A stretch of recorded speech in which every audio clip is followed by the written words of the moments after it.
What if the way you sit or stand or scroll could be silently destroying your spine, your mood, even your brain function? Today on the Crackin Backs Podcast, we're joined by posture expert Dr. Stephen Weiniger. He's going to uncover the shocking truth behind this tech neck, chronic pain, and the modern posture epidemic.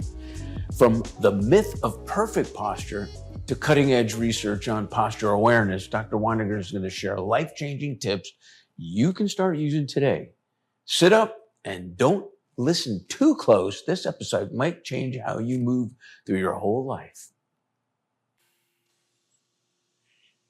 Dr. Stephen Weiniger, it is so good to have you on the show for more reasons than what you're going to talk about regarding posture and the importance and how it affects the human being. But I got to tell you, before you got on the program, the healing started before we even went on the air. And I really, really appreciate your suggesting me to contact a family member that I haven't spoken to in maybe 20 years. So that was the start of it. Man, I just got goosebumps. That was the start of healing from the onslaught. So we know that you have a lot to offer.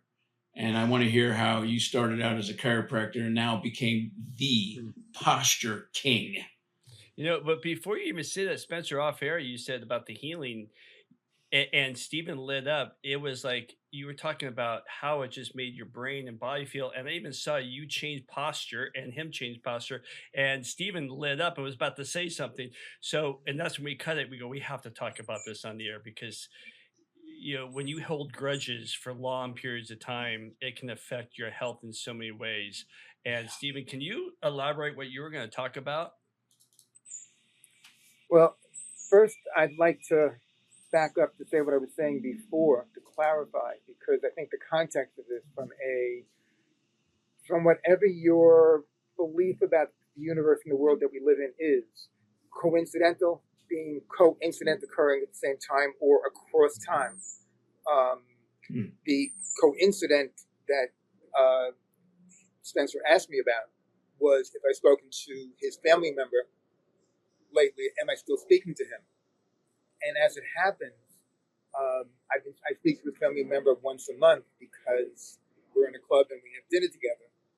And additionally, the new course that I'm working on is about a different aspect of posture, both from a clinical and most importantly from a neurologic and behavioral point of view, that people don't realize. And I didn't realize when I first started doing the stuff that I do about how it fits together. So it fits into this context, but on a macro concept about chiro, about what chiros are. And to me, what chiros should be is a healer. What I had spoken to his cousin and told his cousin that I was going to be speaking to Spencer this week, because 2 weeks ago he asked me about you because I mentioned I was talking with you. And he told me a similar story to what you told me that was somewhat personal on both of your sides from different perspectives. But I really had the perception of, you guys need to talk, man. You really need to talk. And so I said exactly that. And that's when Terry said, stop, because this is something that people should be aware of. Terry, I couldn't agree with you more, because what you said a moment ago about you saw both my posture change and Spencer's posture change. And that was not rehearsed on anybody's part. It was not, hey, I'm standing straight, bullshit. It was the way we as human beings are, the way that people are. People are unique. And it's not, one of the things I talk about a lot, especially now, it's not mind and body. It's some schizophrenic thing. Descartes was wrong, man. That was centuries ago. You are one thing that fit together, and you can affect it in different ways, but not all the ways that you think you can. And the way you look at the world is very often not right, but it's reiterating the things that you thought before that you'll keep on doing, whether it is mental or physical or behavioral. And so what I said to Spencer, what I really suggest you do, talk, give him a call, talk, because I really, from talking to both of you, I feel that you guys need to connect and be better for both of you and for other people. And you said that I was being a healer. You said that completely without me prompting it. That's the theme of what I'm talking about with the new course we're working on about interoception and posture. and connecting these things in terms of creating more of a posture intelligence of knowing your body, being connected to your body, not just in standing straight, not just in how you sit, but in how you move and how you breathe. That affects all your emotions as well, and your interoceptive function. That is arguably, from a neurologic point of view, from an evolutionary point of view, the thing that let human beings become what we are on this planet. The difference between Homo sapiens and Homo erectus and lesser primates has been the development of our interoceptive nervous system and our interoceptive sense, and it's part of how we behave. And my belief is that chiropractors are truly healers in terms of the people that gravitate to our profession, and that the effects that we have from an adjustment have far more interoceptive influence than we've known about, because most chiropractors don't know interception from a football interception. Hey, Stephen, I'm gonna inject for a second. Before we get into your background and all that, which we should have done first, but I love this shit. Uh, there is no coincidence that when somebody's depressed, sad, mad, angry, that they're hunched forward, they're bent forward, and when people are happy, when they're in a good place, they stand straight, they stand their heads back. Posture is more than just a military style of walk straight. It's emotional, and and it's more than that, and that's what's going to be great about this show as we dive into it. It's more than, I want people to understand, posture is just not about staying straight. It's an entirely bigger picture. You're totally right, Terry. I want to know how Steve and Terry and myself, how we all went to chiropractic school, college, university, and learned a certain curriculum that isolated, mental, nutritional, physical, but it was not. What was your moment, that aha moment, Stephen, that you went, you know what, posture? I need to be more involved in just what might seem as the basics, but it's really the global perspective, and that's as posture is. How did that start for you?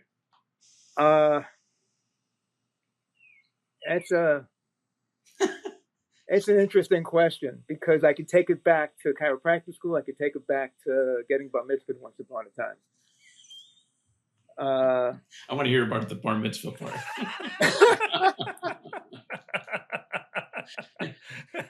Because I was so short when I was getting bar mitzvahs, I had to stand up straight.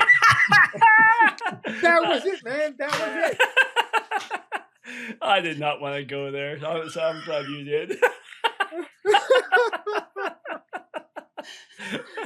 Well, after I was bar mitzvah, one of my dad's best friends, Shelly, came up to me and, Stephen, you look so good over there. You were standing so straight. You had, not standing straight. You had good bearing. You were there. And I knew Shelly since I was a little kid, and that meant a lot to me. And I don't usually think about Shelly, but as coincidentally, again, I did reach out, and he passed away earlier this year, which underlines the point: don't wait too long to reach out to people, Spencer. Right. But that was not what I've thought about for the past half century plus. From a biomechanic point of view, when I was in chiropractic school, you remember when they took X-rays of you? Oh yeah. And they said, okay, you have to go to a clinic. I'd never been to a chiropractor before. Going undergraduate, I started being a chemistry major, then went to bio, then psych, then bio, psych and bio. I flipped back and forth so many times. I ended up graduating with a double major because it's easier to do that than give up one versus the other. Thought about going to medical school, thought about going to dental school. I had my faculty advisor at Brooklyn College with 45,000 of my closest friends that I saw 3 times in school, said that if you want to be a medical doctor, you have to get used to people dying on you. And that's what they teach you when you're going through residency and everything, because otherwise you can't function, because people are going to die on you. And on a personal basis, I saw that guy. At that time, I think I had driven a cab in New York. I was working in the city. I didn't want to be the guy that I saw that would have done really well. I didn't want to be that guy. And my next door neighbor, who his name was Steve Barnett, we grew up next door to each other. He told me about his uncle that was teaching at the chiropractic school in Long Island, Dr. Fox. Talked to him, decided to look into it, decided to go to New York Chiropractic College. About to graduate, Barnett was also going to chiropractic college in Iowa. I went to New York. We both decided to come down and practice in Atlanta. Yeah. And so we've been friends for years, and he's still a dear friend. But then when I started in practice, I noticed that I adjusted people, and they kept on coming back. That was good for business, but it didn't feel right. And I started doing Craig Liebens's rehab work. I got into Yonder's work. I spent time in the States when Yonder was here, when he went to, when he was in Prague. I went to a program in Prague with him. I ended up getting friendly with the organizers there and spending time with him before and after, and having dinner with him a couple of times. And that really influenced how I started looking at posture. I did Joe Cipriano and I were of Cipriano's Orthopedic and Neurologic Testing book, which has been used in the chiropractic schools for like 5 editions. Joe and I did a managed care program together, but that we had a network of doctors in Georgia that were practicing in a certain way, that were the good guys, the guys that were trying to help people. And the part of that what happened with it was he started doing another copy of the book, and I said, you should do something about posture. Posture should be part of an orthopedic neurologic exam. Not just saying good and bad in a checklist, but looking at what it is from a subtlety point of view. So in terms of the way that I look at posture now, as a connection between what Yonder did and the basic orthopedics point of view from biomechanics, it started when I don't usually tell this story like this, but it's an interesting story. If you think am I doing okay with this? Because I've not really strung this together like this, but this is very true. Continue.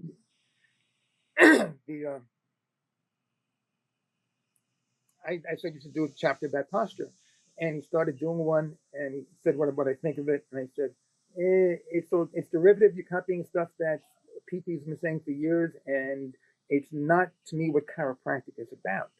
Chiropractic is about the whole person. At the time, the word was more holistic. It's not just about you've got this forward head posture, so make it go like that, and then you're okay. And it's not like that. It's you're one person. So I ended up doing the first thing I did from an academic point of view was I did the posture assessment chapter in that edition and later editions of his book. And we started incorporating some of the work that I've done from a yoga point of view. And in school, we found out that I had Sherman's disease. And that's why my posture had always been pulled forward. And so the joke became, oh, why are you going to be a 65-year-old guy punched over? Because that was a picture of a guy with Sherman's disease. I don't want to be that guy. And that gave me an interest in, well, how do you exercise in that direction? What do you do? And the stuff that was out there was also very derivative. It didn't make sense from a whole person point of view, and it wasn't actionable in terms of changing behavior in life.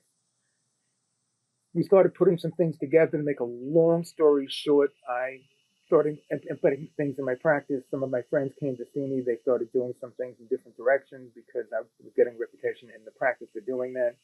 In 2003, I didn't like a lot of the boring CE, so I said, I'm just going to do a seminar. I did something for the state association. It was well received. And then I said, hey, this is a good idea. Let's start doing it. And so starting in 2004, we started doing probably 20 give or take weekends a year, traveling around, talking to people, which is along the way where I probably met Spencer. Well, I think we may have connected one time before that at a conference. And then in 2006, I had actually Cipriano was one of 3 friends within a week that said, Stephen, you can do anything you want to do. You can't do everything you want to do. Because I wanted to write a book. I wanted to do some other things. Because, to Terry, your point, I thought the chiropractors could be and should be more than we are. We should be making a bigger contribution. And some of the stuff that we're asking for respect. Give me a respect. No. You got it backwards. You earn respect for what you do and your actions. Your words don't mean that much to me. I'll listen to them, but I'll look at what you do. And if everything lines up, then you begin to earn respect over time. Because the good things take time. It's not a conferred thing. Just Stephen, like I want to training. ask you. I'm sorry. I want to ask you a particular question. It's probably on the minds of our viewers and listeners, and that is, what is the big deal about sitting up straight? People think, oh, that's something grandma would always say to me. And then some of them have just that animosity that they don't care. They'll just slouch. But what we have an epidemic or a pandemic of now is people that slouch or have bad posture. What is your pitch or your speech that you would give somebody if you were in an elevator and you were going from the first floor to the 70th floor and you only had that amount of time? Why would they go see you about sitting up straight?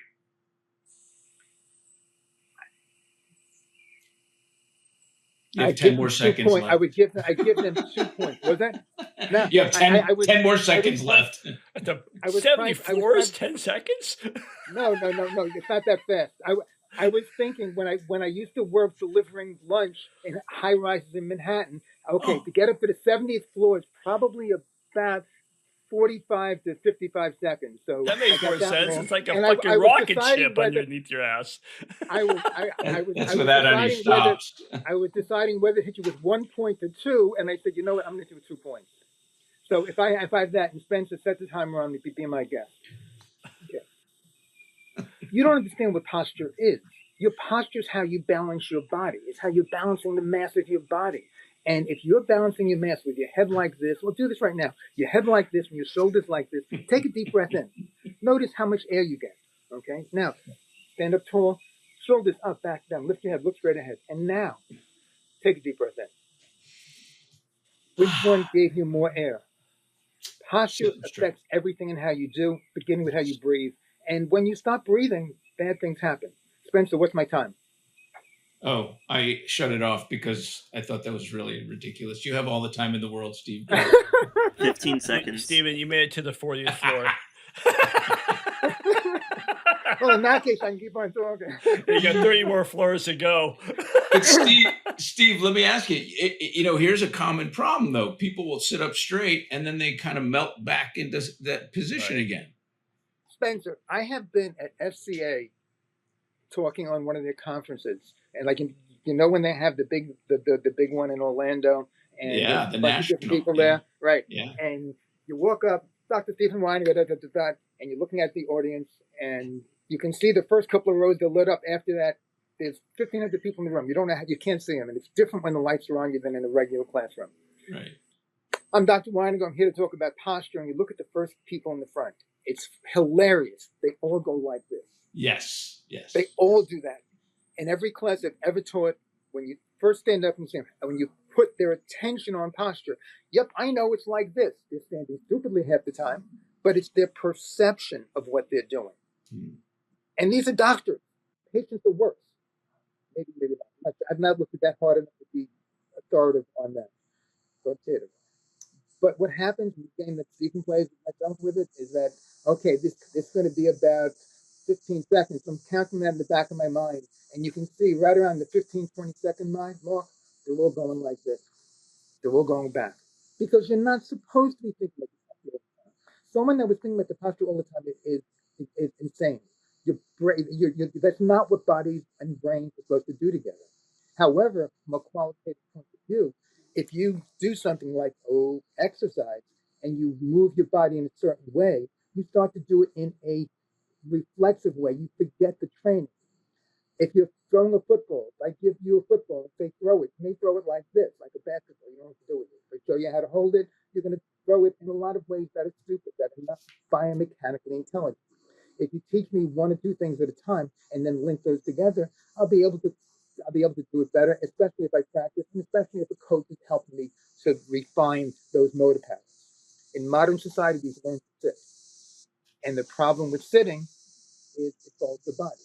In more modern society, since 2007, with the iPhone, we have put something into the hands of kids So they go like this. But it's not just kids, it's everybody. The younger generation is having more problems with forward head posture, which has become pathologized into disease. And it's not a disease, it's a consequence of what you're doing with your body. Your muscles all hypertrophy, you're exercising too much. Nobody says that.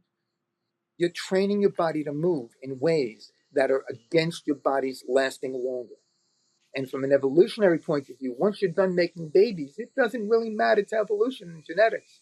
It does matter, however, to your life and live it, which is why it's so important. And it's such an opportunity for chiropractors to be doing it in here's a hyper important point, non-pathologizing way. When I see some of the crap that I see on the internet, some of the people that have borrowed some of our stuff and ideas, and they use it in a way to pathologize and create fear-based purchase of, hi, this is going to be a $10,000 program because you're my best friend. It's only $5,000, but you got to sign on it today. Nonsense. Yeah. That is not what I think a healer should do. A healer should engage the person, should help the person in a way that is both cognitive and experiential. Which, if you think about it, when you asked me about that 70th floor or 40th floor elevator ride, I was deciding whether I wanted to talk about the cognitive side of things or the experiential side of things. When I was stopping to think about it, and my thought was, I got time for both, and that's important. That's why. So when somebody comes up to you and says, "Hey, doc, the orthopedic surgeon did some X-rays. My neck's been bugging me, but I got these spurs or these things that are growing on the front of my spine." What do you tell them? How where do you start from when describing? Can you get rid of them, or how did they come about? I'm kind of giving you the end and hoping that you give me the beginning of that. I'm going to turn your end backwards. Okay. He loves that. How they came about is the story. Your body gets better at doing whatever it is you do. If I keep on rubbing my hand like this, what's going to happen to my skin over here? Callus. It's going to get thicker. It's going to get a callus. Same thing happens on the inside. So you've been putting more mechanical stress over there. But it's not just the bone getting the mechanical stress. It's all the soft tissues. Now, this does get bad enough sometimes where there is a growth that puts pressure on a nerve that's growing into it. And then, you know what? Sorry, you need surgery. You've trashed it. You're past the point. People like that have pain constantly. It doesn't go away. If I put your finger in a drawer and slam it and then keep it there, is it going to feel better in a half an hour? Or is it going to keep on do something about it? Great point. Does your pain constant all the time where it doesn't go away? Or the good days and bad days? And the people that we generally can help, most people with things like this, they're the good and the bad days. And when they say that, my response is going to be, that's great. Your body's designed to move. And we use 5 posture principles to communicate biomechanics in ways that make sense. And each one of them have pieces that connect to it. Your body's designed to move. So if you're not moving those, you're just loading that in how you're moving. Instead of your motion being smooth and fluid, if your motion's a little choppy, you're loading things in ways that are making things weird, just like in a car, just like on a bicycle chain. I'm into cycling as well. Yes, what I'm into. I'm a big recumbent cycle guy. And if a bike chain is not right and there's a rattle, you can look at it and you can see where there's a shiny spot. Something's rubbing on the derailleur. Something's rubbing somewhere. Same thing happens in your body. Moving your body towards symmetry, the way the anatomy was designed as you go through life.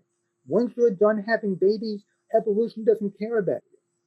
If you want to keep this body living for as long as it can, you want to do things intelligently. And you'll regret. We live in a different environment. You want to live in the woods?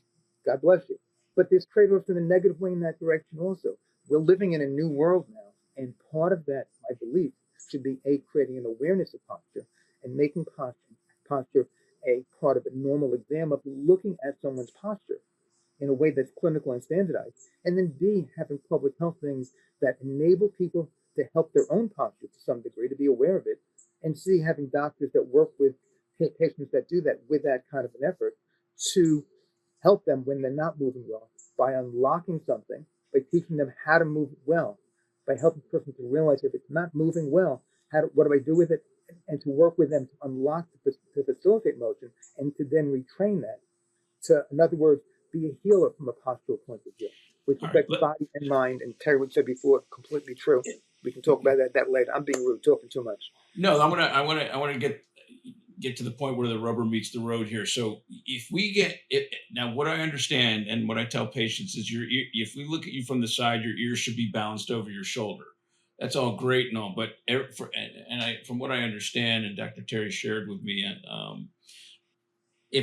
for every 1 inch that your head is forward, that is a significant amount of pounds per square inch. It's that your neck 70 pounds. It's 70 pounds. It's the number that Kapaja came up with his 2013 study. Good. I think it was 2013. And people wonder why they have osteophytes growing on the front of their neck. So give me one practical tip, because we talk about posture, but what is something that somebody can do right now that could avoid becoming, as Dr. Terry mentions, the Hunchback of Notre Dame? The next do. We use a protocol. Part of the strong posture protocols are using a cueing methodology called P2R. P2R stands for perception to reality. When you're standing tall, your posture is how you're balancing your body. One of the demos that we do. If I'm standing here like this, in a way that's obviously not symmetric, in a way that's obviously bad posture, exaggerating it in a cartoonish fashion, asking people the question, which is an experiential question, and it's made, again, to get people's cognition, their cognition involved in something. If I'm standing here like this, on an overall biomechanical basis, is my body balanced? Yes. Yeah. It's a yes or no question. No. Is your body balanced? No. Okay. Am I falling down? It is I balanced. See. Yeah, you are balanced. It's balanced for his situation. Yeah. No. That wasn't the question. It's also not the question if I'm wearing a blue shirt or a green shirt. On an overall, I thought it was purple. I could not have emphasized that more clearly. And you're both intelligent, and this is the problem. Wow. People look at things the way that they've learned them, and they keep on doing that. Being aware of that is the beginning of shifting that. On an overall mechanical basis, the second posture principle, your posture is how you balance your body. I see. So that opens it up to, well, what's your body? Well, to balance, you're balancing 4 masses of posture. 4 masses. The head is balancing on the torso. The torso is more rigid, tied together the upper extremities. That affects the balance, but basically the torso via the spinal column to the pelvis. We have a mass of the torso and a mass of the pelvis. That's connected to this big round ball called the earth that's got gravity going this way and pulling us down that way every step we take. So the lower extremity is the mediator between the pelvis and the ground, the foot being the primary point of contact with that, from a physics point of view. And this is biomechanics 101. It's completely true, but it's very much understandable to John Q. Public. And that's the point. I can talk $10 words to you, and as they said in Brooklyn when I grew up, if you can't dazzle them with your brilliance, baffle them with your BS. And you got to talk to someone. Understanding, listening is in the ears of the listener. Hearing, understanding is in the ears of the listener. The fact that I know $10 words that you may not know yet doesn't make it right. It's incumbent upon me to explain it to you in your language. And that's what we very much try to do. Hey Stephen, yeah. Is that $10 word a 2026 $10 or a 1985 $10? Because that can Hey, it's a $1,910 word, my friend. Oh man, it's $1 million word. All right. Hey, I got a question, and I'm sorry to interrupt you, but no. I'm talking too much. You're getting me ripping.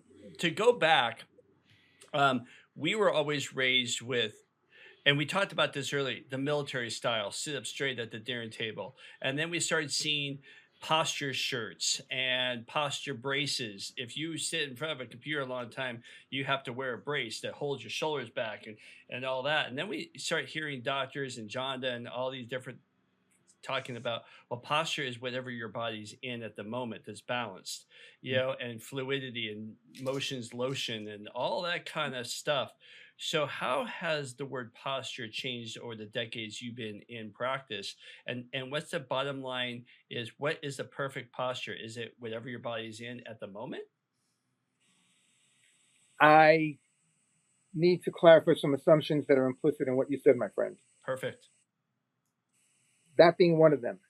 Perfect posture doesn't make any sense unless you've got a perfect body that's always been perfect. You've never had an injury and you always use it perfectly. Because your body changes, your body molds based upon the stresses you place upon it.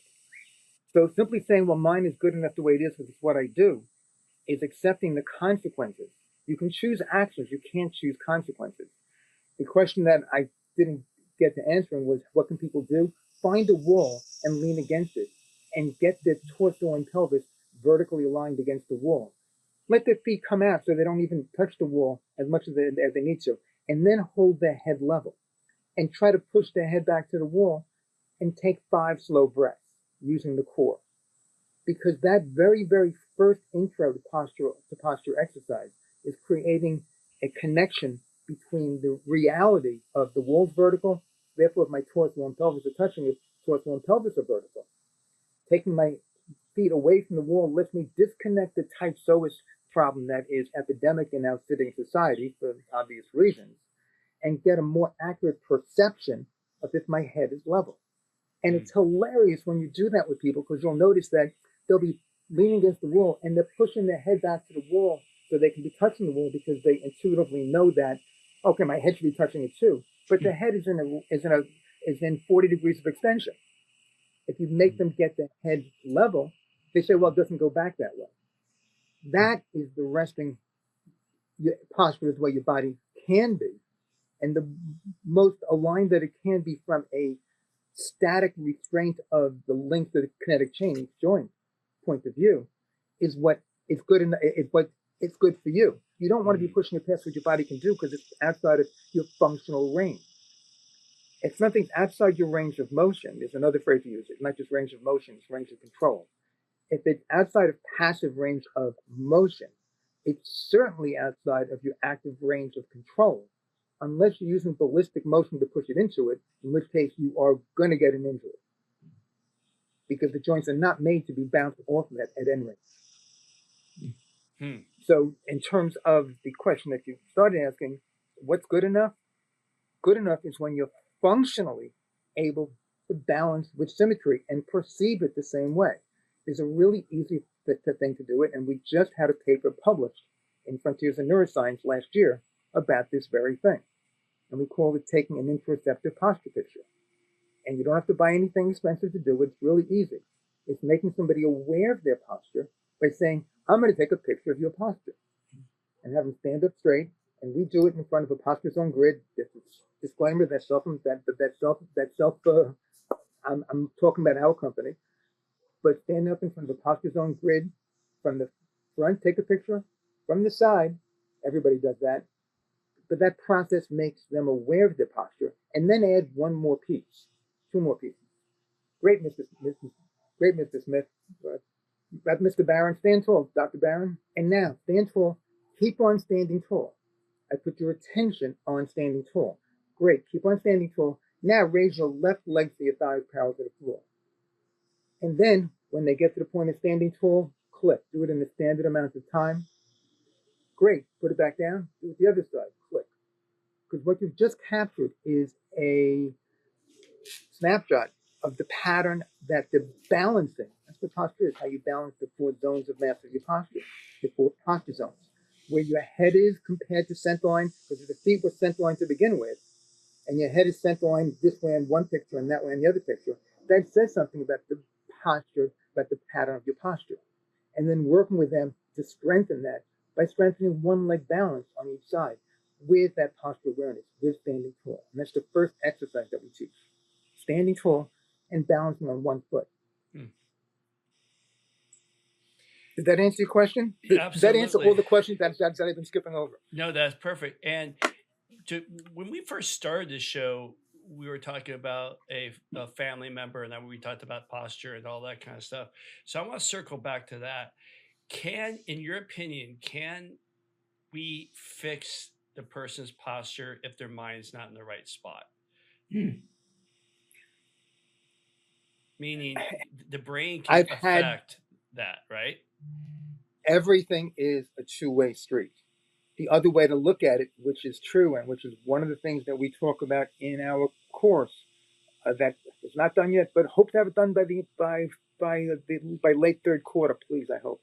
How your posture affects your emotional state, and I believe that a lot of the biopsychosocial effects that are talked about from a chronic low back pain point of view, which are true, chiropractic couldn't be affecting not with an adjustment of the spine, but by creating agency and personal self-efficacy, and them being able to control the body in a progressive way.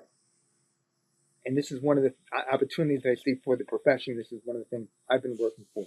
But if someone has a headspace that they don't want to get better, then they won't. You can push them a little bit. However, incorporating something where you can give them the experience of, I thought I couldn't do that. Oh, look, I can do that. Come back. John, you're doing that. It's better. Great. And then take them up one more step and make that something that they can physically perceive. And hey, you know what? I didn't think I could hit a golf ball 100 yards. Now I can hit it 110, 120. Hey, I'm getting better. And in sports, I'm sure you've seen kids that came to you with a certain headspace. And when you coach them, they've gotten stronger and stronger at something. And that physical strengthening worked with the mental strengthening. You were changing their posture. You weren't thinking about it that way, but you were changing their posture. You were changing how they were moving. And then you looked at, hey, the kid looks like he's standing like this, because you're having them work their body in that way. Taking it down to a really basic point of view to create a benchmark of how that individual is balancing their body, which you're doing every step you take, is the beginning point and a huge point of leverage to not fixing posture, correcting posture, but functionally strengthening posture, perception to reality, that your perception of how you're standing and balancing to the reality. If I think I'm standing tall and I lift one leg up in the air, if one leg I'm standing tall, great, no problem, I'm balancing, and the other leg I'm like wobbling back and forth, that difference is very much the difference between my perception of where those masses are in reality as captured by that image. Stephen, I love how you are so immersed in the research arena for something that most people take for granted, posture. So, I love your interoceptive posture awareness concept. I think that's really cool. I just for shits and giggles, tell me, when you take a photograph of someone, number one, do you tell them, what do you tell them? Take your shirt off. I'm going to take a photograph of you, or because naturally they're going to want to stand up straight. So what do you tell them? I'm going to take a picture of your posture. I want you to stand tall. Show me your best posture. And a lot of people at that point, listen, let me finish. Oh. I'm a big believer if there's an elephant in the room, drag it out, let's talk about it, and then put it away. I want you to stand tall, show me your best posture, at which point a lot of people go into a hard lock compensatory posture of what they believe it is. And they're all stiff, and they know they can't hold it, and they also hold their breath. Yeah. And that lets them, okay, now I can do this, and it's fine. Then telling them, you look all stiff, relax, take a step or two, just relax, okay, stand tall, and just breaking that awareness from it and talking and something, they shift back into something closer to their more everyday posture. Then take the side view, stand tall, best posture, straight ahead. Stand tall, best posture, lift your left leg up, good. Put it back down and lift the right leg up. And when they're doing that on both sides, I'm doing it as well, because I want them to be having the visual. There's a cooperative thing of doing it. Plus, if I'm doing it in front of them and I'm keeping my leg raised, that creates the psychological imperative on their side to also keep their leg raised. And they find that their balance on one side is not as strong as the other, even though their perception was there's going to be a difference. But the reality is one side was a lot different than the other side. And that perception is the beginning for the disconnect of their perception to reality. Well, gee, I thought it was stronger on this side. Is the beginning of strengthening, of them having a desire to do something about it, which is what and adjustment helps tremendously because we're unlocking mechanical restrictions and stimulating proprioception as well as interoceptive sensors, even though we're not aware that that's what we're doing. To add to Harry, the to add to the humor, what was when they obviously you show them the photo when they see that photo, when they first see it, what's your typical response? What's their typical response? Wow, I don't. It's not my. They're blown away. I've had people. I had one guy accuse me of having a funny camera that manipulated to make him look bad. I swear to God. That bad. That's great. I love it. I mean, general, it's incredulity, and especially when you tie that with the explanation from an interoceptive posture picture point of view, and then incorporating the beginning. We use what are called BAM protocols within strong posture. BAM is balance, alignment, and motion with 3 distinct tracks to focus on different functional aspects of how a posture, how the body balances and aligns to move through space. So the stuff you mentioned earlier about people's definition of posture being how you're moving and just where your body is, yeah, that is a snapshot of posture, but it's a moving picture in reality. And all motion begins with posture, all motion ends with posture. Creating that awareness and strengthening it functionally is something that chiropractors can and should be doing, but in a way that's also help people to help themselves and helping them to communicate this to others, which is the way that this profession can make a far greater contribution to people and society and local doctors' areas, which helps their business by being a healer, not by being a salesman. So balance, alignment, and motion. I like that. BAM. So to add to the BAM, somebody that's watching or listening is saying to themselves, yeah, my posture's terrible, but I've been this way for years. What the heck do you say to them? No, I disagree with you. You're not going to be like this. This is the best it's going to be for you. It's only going to get worse. Because if I have have you ever cut down a tree? Yes. Okay, you know how when you first cut it down, especially a big tree, when it first goes down, I've got trees in the background. I couldn't actually. You know what? That tree over there behind me is dead. I need to have it taken down. It's like this big. I don't feel comfortable doing it myself. But when that tree goes down, when you cut a notch in one side to make it weak, then start cutting the other side, and at some point you're doing it. It's going to start to fall a little bit, and that's usually when you want to step back, because then it'll start to fall a little bit more, a little bit more, a little bit more, and then it starts to accelerate. And the more it goes down, the more it accelerates and goes boom. The more off center from gravity line the mass becomes. If the mass of the tree is like this, and that's the base of support, the further this is from this, the more the delta V is coming this way. And it's not just the delta V of velocity, it's acceleration. The gravity is 32 feet per second acceleration. That is where we live. So the more it's pulling down, the more it's going to accelerate as it's going down. And that's what happens to you. So which is why if you want it to be better, you can be pushing it back up the hill. I can help you with that if you want me to.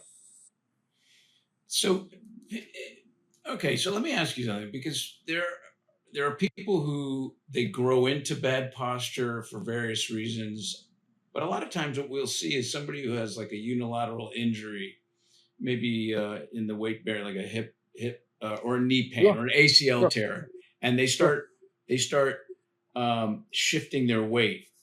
And you'll see that, I mean, this is, kind of a limiting issue because the ACL eventually heals and they can start weight. Agreed. What do you do for someone that is part of maybe not direct rehab of the ACL joint, but rehab of their posture, because they remapped their brain? We've had guests on in the past that talk about, you start limping for 3 months, you still think you're limping, even when that injury heals. Yep. Solution? Which is two sides of it. Having a baseline at the beginning, which is why, to me, all rehab programs, all exercise programs should begin with creating BAM awareness in the individual. So from a sports point of view, one of the things that I'm advocating for, and a different thing, and we may want to talk, is using the interoceptive posture picture as a part of initial screening at the beginning of play, because if someone does have a head injury, our contention is, anecdotally, is it's a screen for being able to return to play safely. If they had good asymmetric weight bearings, they can maintain head over torso and pelvis, lifting the right leg up versus the left leg up after the injury, the way they did before the injury, then there's something that's working the way that it was. If after the head injury, on one side they're lifting it up, on the other side they're doing something wonky where they're cantilevering over the base of support, there's something's not working right. And having basic posture exercises as part of what they do in training, just the beginning of it, of doing a stretch to connect perception to reality at the beginning of the rehab of that process. So what I think should be happening in any rehab is beginning it with creating that perception of reality, unbalancing and on aligning and on the beginning movements of that activity. It'll be different for tennis than it's going to be for golf and football, because sports have different motion patterns. But using the balance and alignment as a beginning, interoceptively self-aware beginning of that movement pattern, and then applying it to motion, which is going to be more sport specific. Thanks. Great. In the meantime, I think Terry is either frozen or fascinated, because his face has not moved in quite a while. Terry, are you there? I'm fascinated. Oh, go ahead. So so basically, I think there's some that I was thinking about it earlier. Scoliosis. You got early stages of scoliosis. You got. I mean, this is sometimes so far progressed. Is a whole other story. My personal belief is that it's like a lot of conditions that have similar symptoms, have really different etiologies. My personal belief is that scoliosis does not have a single cause. I believe that there's a error that occurs developmentally in the nervous system, and I believe that different neuromotor or sensory motor errors create the same compensatory kinds of curves, which are categorized into different scoliotic patterns. I've intentionally not focused on that. That said, I've had in practice some amazing stories with scoliosis, and I've had some haven't touched it for the love and the money. I had a young woman that was in a full body brace for 23 and change hours a day. Yeah. And if that didn't reduce the curve that I believe was 37 degrees at that time, after 3 months, then they were going to put a Harrington rod in her spine. And this was when I first started focusing on posture from a clinical point of view. The patient was suddenly pulled in by another patient that paid for the first visit because I helped her friend, and she wanted to and the friend wanted her friend to bring the daughter to me. The daughter took the brace off, and she had a 37, 38 degree curve. We started working with her and I said, listen, I don't think I can help you. Let's try it for a month and see if there's any difference. And we started adjusting her and doing her very beginning frames of what became the strong posture exercise. This was a while ago. After a month, I talked to her. She had gone to her orthopedic surgeon in the meantime, and it was good news because it had not gotten worse in that month.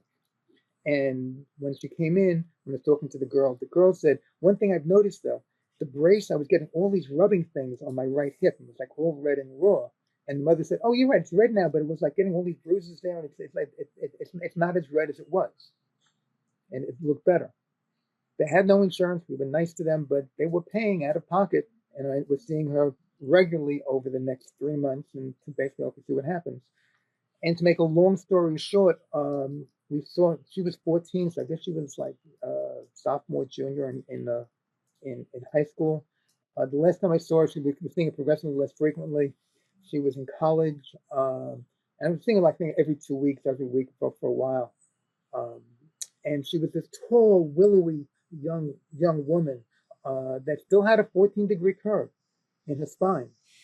But 14 is not 37. It's not a Yeah. kid with a Harrington rod. And she was doing some kind of sports, I forgot what. But I changed that kid's life. That's And I awesome. wanted to take pictures of it, but the mother was like, didn't want her daughter put in a spotlight or something like that. But it was the most dramatic sclerosis case I've ever had. Hey, Stephen. I'm loving this, and to wrap up, it's time to start wrapping up the show. And for that, I want to hear what people have been listening to the show, and they're now sitting up straight, or they're slouching, or doing something while they're driving, or they're standing. but they're, Right now, they're sitting. If they're driving, they're going like this. Yeah, Do that. right. They're They're probably they're done now. they're sitting up straighter because they're consciously aware. Can you give us one or two practical tips to start pushing, as you call it, that tree back uphill, and get them starting going in the right direction, that they can, as soon as they turn the show off, they can start doing it? Two or three good One, practical give tips. you. Well, actually, two. Two is good. Focus on standing tall. Focus on posture zones. Feel your feet, move them back and forth. Feel your pelvis. Find your pelvis. Move your pelvis, all by itself. Isolating that one pelvis. Move your torso. Lift it up, and connect it to the pelvis. That connection is what people talk about as the core, and it's usually important. When they think core exercise, they usually think of flexion exercises, not engagement exercises, and not full range motion exercises in 3D. But just standing tall and keep looking straight ahead and leveling the head and holding that, and then lifting one leg up to 90 degrees and taking, here's the hardest part of all, 5 slow breaths, and keeping it up for those breaths, and standing tall, and then doing the same thing on the other side. And doing it, not trying to do it freely, because what people will do is say, okay, I can do it, and they'll bounce back and forth, doing different things. I'm bouncing on one foot right now.